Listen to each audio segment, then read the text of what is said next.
want to see the fact that every hair on your head is numbered. And for one to be missed means that some aspect of God has ceased to exist.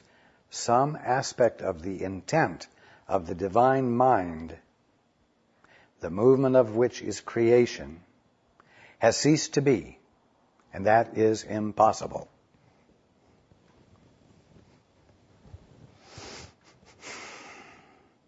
And this is the good news.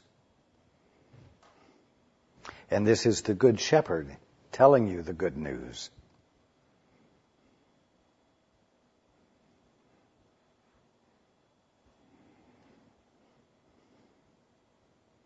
You know, nobody apparently dies of hair loss.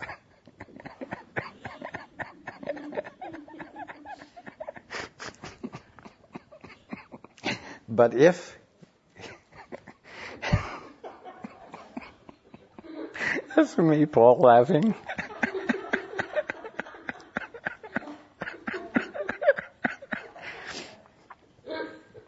Pardon me.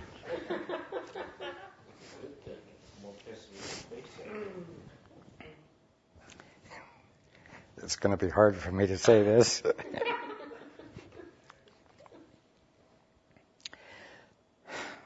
But if hair loss were a terminal disease,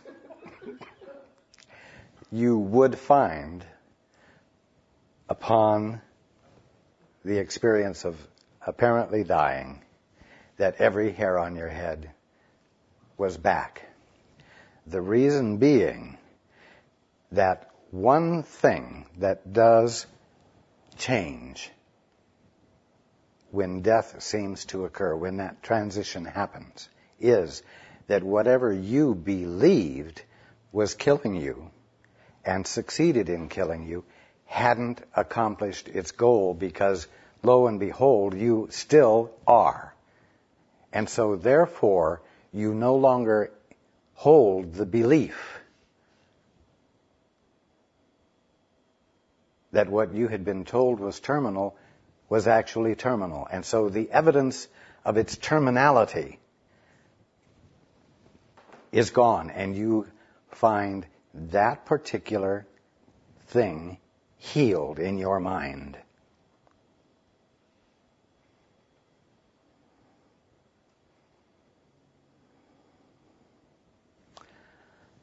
So,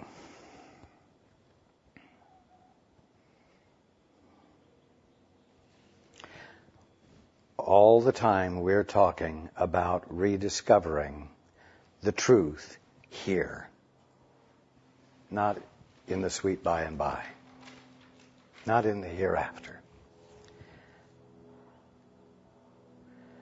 So choose your shepherd well.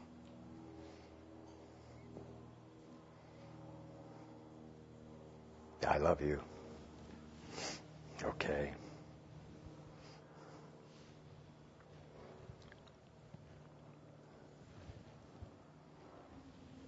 The next question is from Virginia. Thank you, Raj. How am I doing? Is there something I need to hear? Can you give me an advice?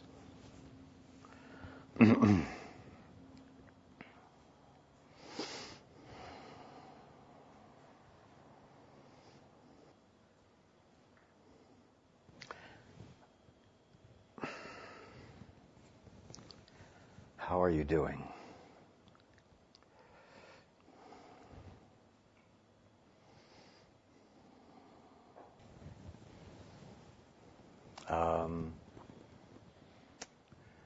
Well, you look like my sister.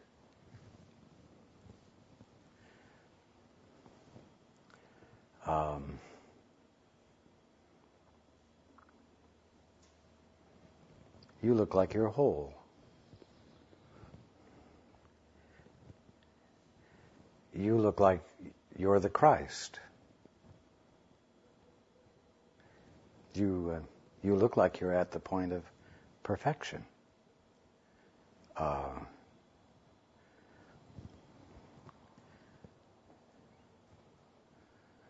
You're doing very well. Actually, you're being perfectly. To describe it as doing well or doing poorly is really nonsensical.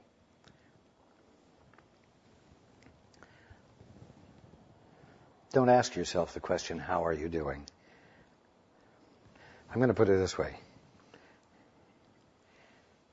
No matter how or what kind of an assessment might be made about how you're being, you are at every moment, as everyone else is, standing at the threshold of discovery. Standing at the threshold of, for lack of better words, greater clarification about everything you've already been experiencing. You stand at a threshold of enlightenment, which you're either embracing or resisting to one degree or another. That's the appearance.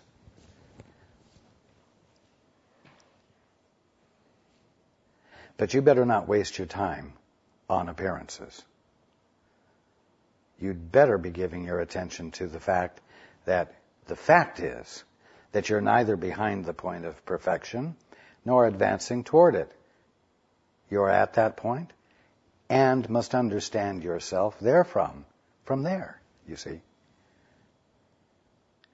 You're at that point. And so every single experience you have, every single aspect of conscious experience is your threshold for a clearer experience of what you are.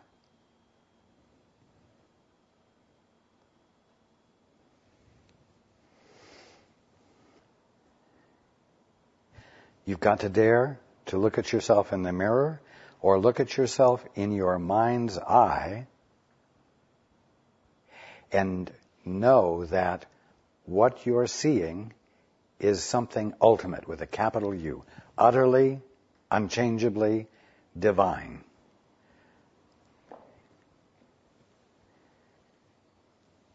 And hold on to that.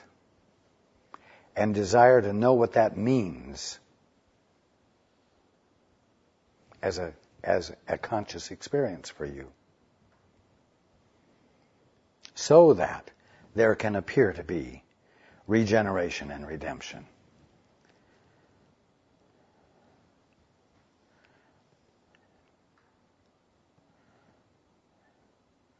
Which you won't see if you believe that you've got everything pegged already, and the status quo, as you currently are experiencing it, is the ultimate. That would be an ultimate without a capital U.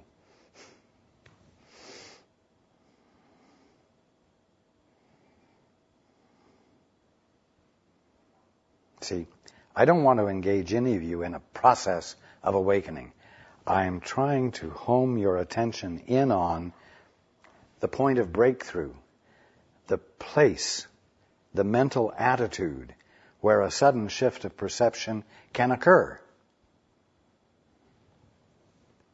A sudden, unpremeditated shift of perception, not a shift that you have engineered through proper intellectual application of your mental capacities.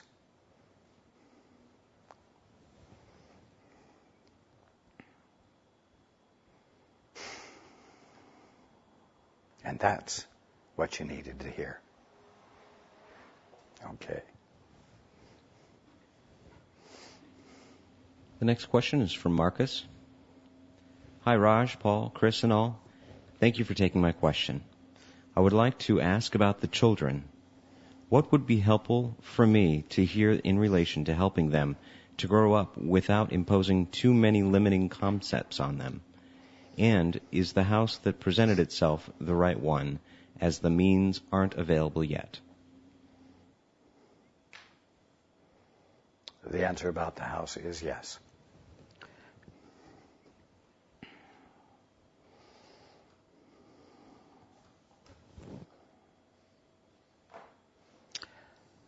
children need to have the place of excellence that is in them uncovered, illuminated. They need to be reminded about it, and they need to be encouraged to lean into it, to value it.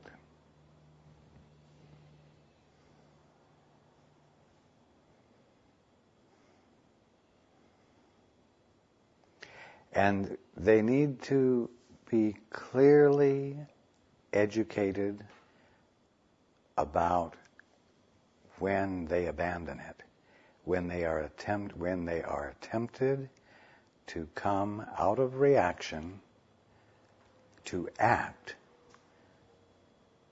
from reaction to external circumstances.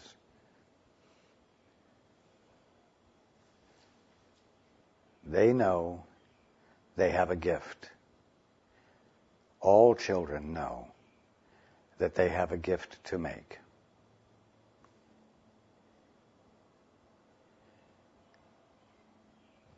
And it's your task, and it is really the task of every caregiver of children, to help them learn how to make the choice for the excellence in them, and to illuminate to them the difference in their experience when they make the choice for, quote, the other teacher, unquote. When they make the choice for reaction to externals rather than acting out from the place of excellence in them, which constitutes the making of the gift of excellence that they know they're here to give, even though they can't articulate it well.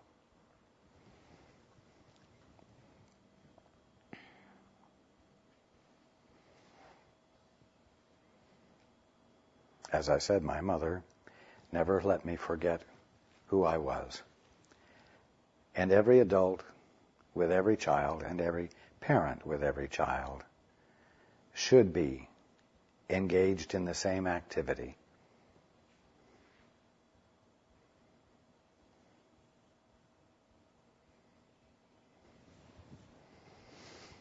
The next question is from Nancy. Thank you, Paul and Raj, for what you do. I would like to know what I need to do to lose weight and keep it off. I've been up and down all my life and would really like to not have to worry about it anymore. Love, Nancy.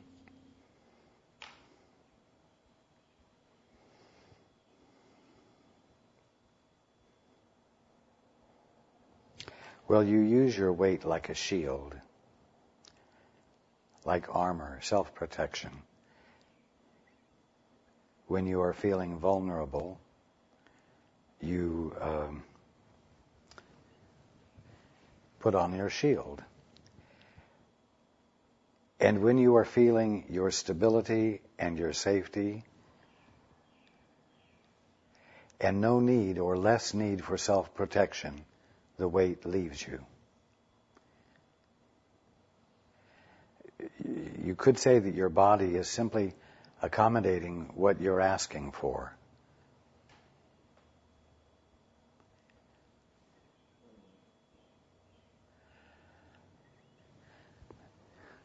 You see, stop trying to manipulate your body into a certain dress size or a certain appearance.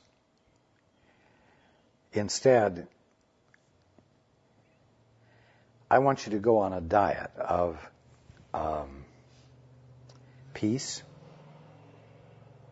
I want you to find a means of meditating in which you can access your peace, even if it's only for 20 minutes at a time, so that you can find that your peace is not determined by circumstances,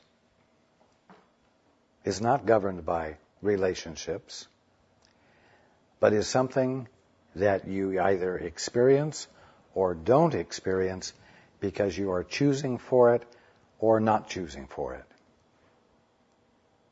then you will find that your peace, in which the experience of invulnerability is inseparable, will stay with you because you will make the choice for it. Why? Because once you discover that your peace is a choice and isn't circumstantial, you'll have no justification for abandoning it. And when you don't abandon it, you lay claim to it. In so many words, you will find the weight abandoning you, because you won't be asking for protection out of fear.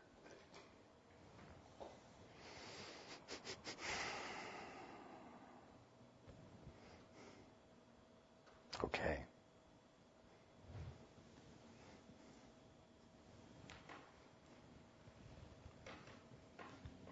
This question is from Paul. Hi, Raj.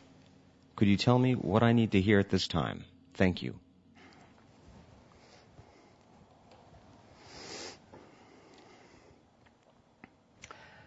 Everything I have said so far today.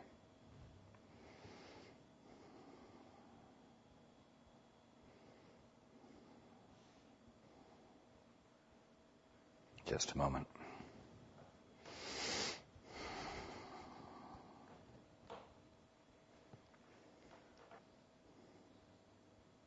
I literally have covered all of the individual questions you had.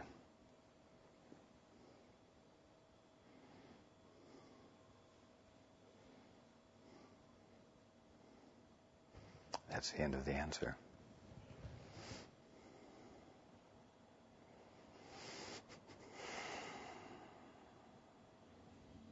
The next question is from Bob. Lately on the message board, there's been a discussion about people feeling detached from the old ego drama way of doing things. Sometimes it's described as a blanking out, a memory loss. Other times it's a listlessness or a sense of not having a clear purpose in life, not feeling driven to action. I've noticed this about myself lately. It's almost like a calmness that things will work out okay, in spite of what the ego is shouting in my ear. Could you please speak to this? Thank you. Well, peace is an unfamiliar experience. Peace of any duration, that is. Purpose has come to be defined as a strong motivation in a certain direction. And of course, the direction has always been self-protection. Let's say self-protection from being poor, which manifests as trying to become financially successful, and perhaps becoming financially successful. But becoming financially successful has been a defense against being poor, a defiance of lack, you see. An attempt to become free of the threat of lack. In other words, an attempt to overcome fear. Well, fear has no place in the experience of peace. And therefore, when you're in your peace, you don't feel the motivation to overcome something, while at the same time finding that there is a certain level of security and well-being that you're experiencing, not at your own hand. Things just seem to work well for you. If the ethic of defending yourself against lack of some sort, or defending yourself against fear, has become for you, which it does for everyone who's not awake, has become for you the definition of purpose, then in the absence of that, in the presence of peace, it will feel to you as though you lack purpose, as though you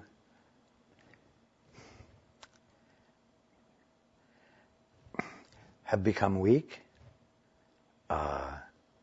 You lack the oomph, the get up and go, because there's just nothing driving you to accomplish anything.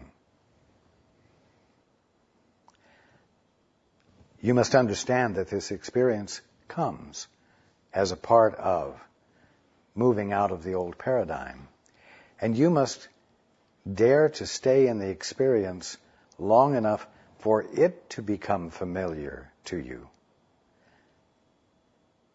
so that you don't feel that it's strange, and so that you begin to actually feel the normalcy of it.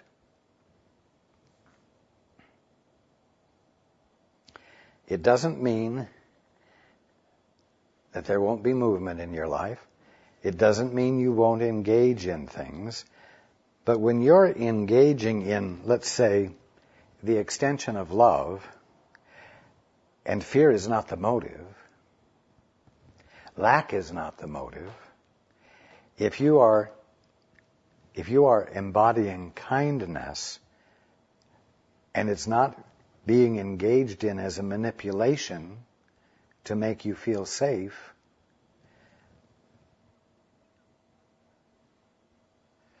well, I'll tell you something. You will be engaging for the first time in genuine activities. You might say in the genuine movement of being, a verb, of being.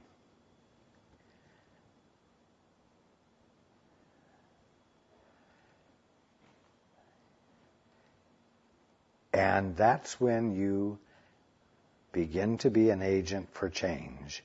That's when your actions, which aren't premeditated or calculated and are not manipulations, become the tap to the domino next to you that falls and taps the domino next to it. Not because you intended to do that, but because real movement, real being, does spontaneously undo the mutually agreed upon definitions that all of you govern yourself by for the purpose of defense, for the purpose of survival in what you believe to be a basically hostile, polarized, dangerous environment. You see?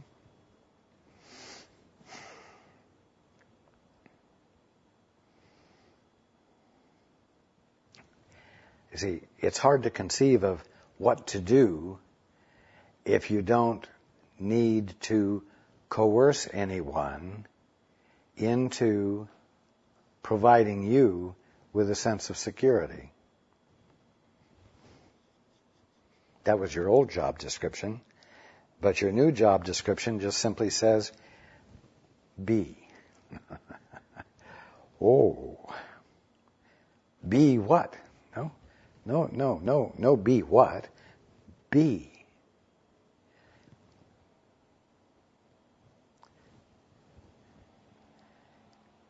Be, and see what happens.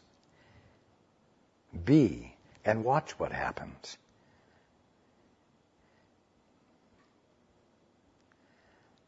Well, there's got to be a point to being.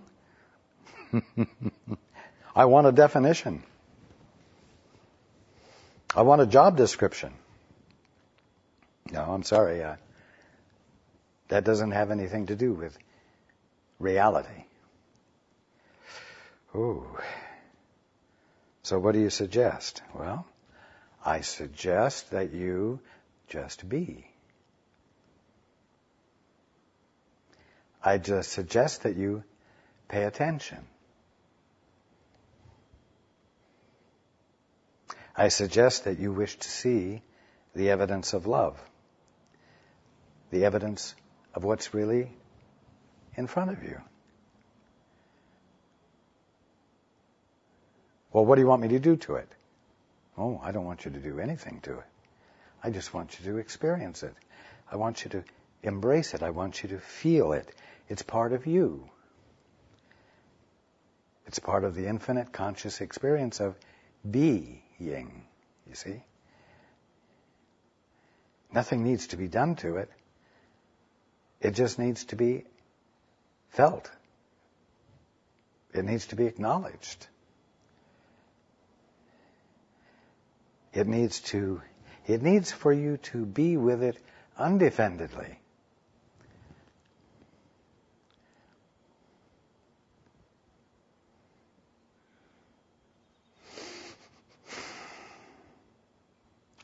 Well, I wish you could give me a little bit of a roadmap. Well, I am giving you a roadmap. I'm saying just be the presence of attention. And see what you end up being. You will be able to look back after the fact, if you so choose, to see what happened. But it's more than likely that when you do this, you won't look back to see what happened, how you got to where you are. You will stand in amazement at where you are. You will stand with some awe with what you are and with what is happening. Mainly because it will be awesome, and you will not have had to coerce it into its awesomeness. You will not have had to manufacture a blessing of infinite proportions to have something awesome happen.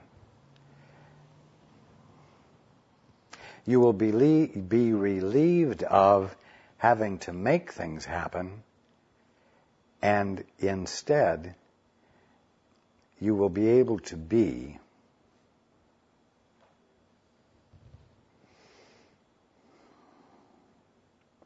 the undefended mind in which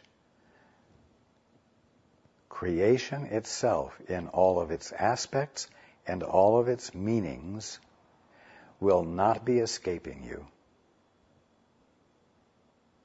And you will indeed move, and you will indeed act, and everything you do will be part of an infinite dance or movement of creation that expresses exquisitely the singular perfection of being that cannot be without being infinitely expressed and experienceable. Now, that may sound very abstract, otherworldly, but remember, what I'm talking about means or is relevant to the way you experience the trees or the pine needles or the bark or the orchid or the glass top table or your brother or your sister or your partner.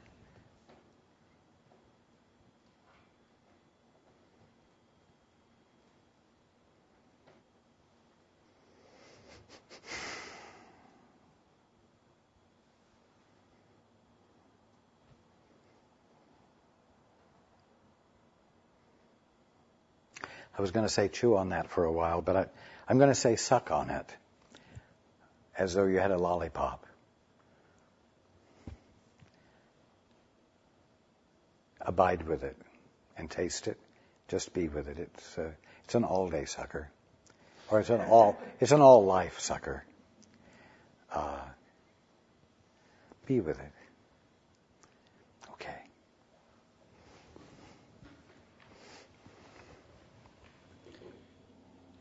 The next question is from BJ. Raj, regarding the body discomfort I've been experiencing for a while, I've run out of ideas and direction as to what to do as a solution.